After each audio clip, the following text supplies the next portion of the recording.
Good morning, good afternoon, good evening, viewers, from wherever you're watching me from. The Lord bless you, the Lord keep you wherever you are, and the Lord protect you and your family. The Lord provide for you and your family wherever you do. I pray the blessings of the Lord upon you and your household. This afternoon, I'm going to be looking at Genesis 15. I'm going to take from verses 1, 2, 3, 4, and I'm going to talk about communication, the importance of communication in our life. But this chapter or this sermon is going to be talking about communication, understanding promises, and communicating within one another. It is about Abraham, the favorite of the Lord Almighty. The Lord had a covenant with Abraham. The Lord promised Abraham that he will bless him. He will make his children plenty. That is, he took him out to see the sky. That is, his children will be not able to number. They will be unnumberable, as much as the sky. If he can count the sky, then he can count his descendants, but which was impossible for Abraham to count. The Lord promised Abraham that he's going to bless him. He's going to make him fruitful. After the promises, Abraham asked God, how can this be possible, knowing that he has no child of his own? And he was worried that could it be his slave Eliza and Damascus that will inherit his inheritance. But the Lord promised him, no, you will have a child of yours, flesh of yours and blood of yours. But Abraham said, Lord, I am old.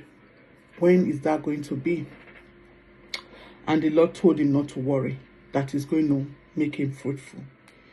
Then the Lord asked him to make him a sacrifice, which Abraham did. The Lord instructed him to make him a sacrifice with the following items. The Lord said he should make him sacrifice with a heifer, a goat, and a ram, each 3 years old, along with a dove and a young pigeon.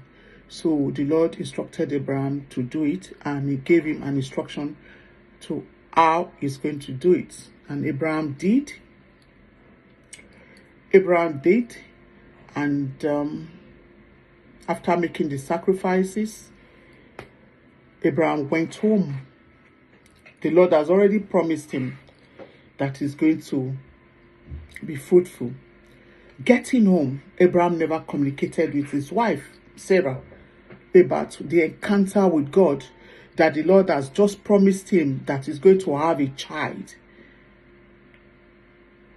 from his own loin, blood of his, flesh of his, but he never communicated to Sarah.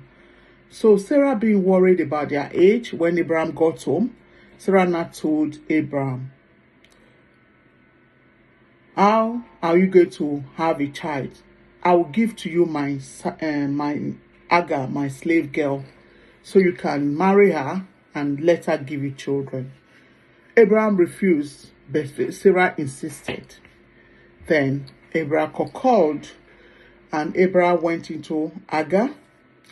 And as soon as Agar started going out with Abraham, she was now misbehaving to Sarah. Then Sarah get upset, and he told Abraham. Abraham said, she was your slave, and she's still, whatever you want to do to her, do to her.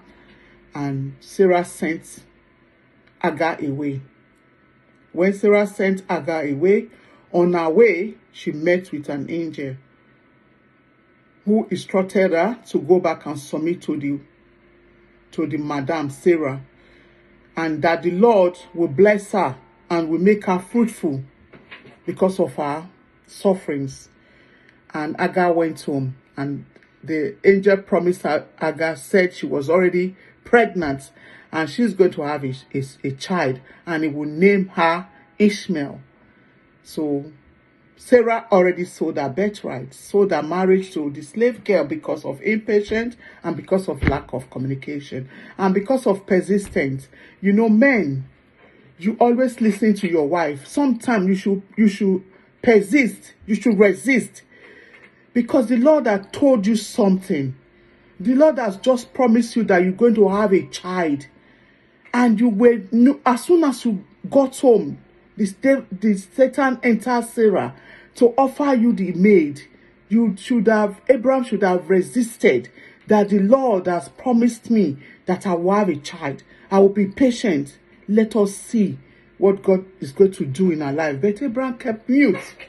And that was how the sin also entered Adam and Eve, because Adam kept mute. He never rejected Eve. He rather succumbed with Eve and he ate the apple. That was what happened. And this time around, Abraham never rejected the offer of Sarah.